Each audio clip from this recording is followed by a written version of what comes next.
मिता मिता रो एकटा बात कहियो की रो कहना रो जहिया से मंगला के बियाह भेले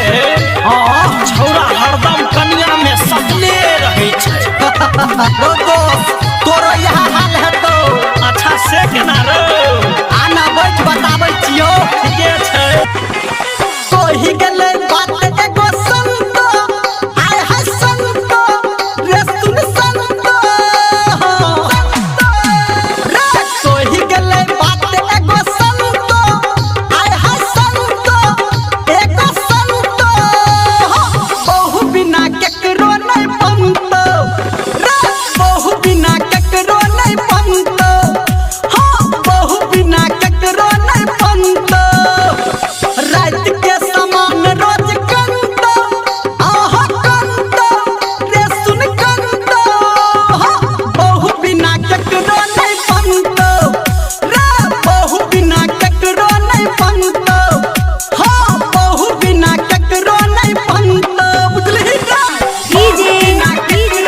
नारद मधेसी खाना बने तो कपड़ा हाथ धोतो खाना बने तो कपड़ा हाथ धोतो खाना बने तो कपड़ा हाथ धोतो पलंग पे अपना जाजिम बिछेतो पलंग पे तोरा ले जाजिम बिछेतो नहिरा से खीर पूरी अनतो रे अनतो रे सुन अनतो बहु बिना केकरो नहीं बनतो हां बहु बिना केकरो नहीं बनतो रे बहु बिना कखनो नहीं बनतो पाउडर लगे तो लिपस्टिक लगे तो पाउडर लगे तो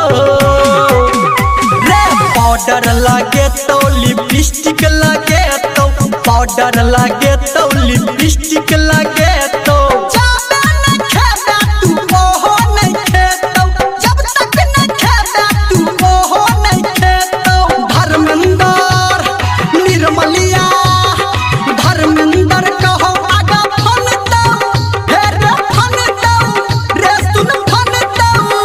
रे बहु बिना कखनो नहीं बनतो हां बहु बिना केकरो नहीं बनतो हां बहु बिना केकरो नहीं बनतो रात के समान रोज कंत आहा कंत रे सुन कंत बहु बिना केकरो नहीं बनतो रे बहु बिना केकरो नहीं बनतो हां बहु बिना केकरो नहीं बनतो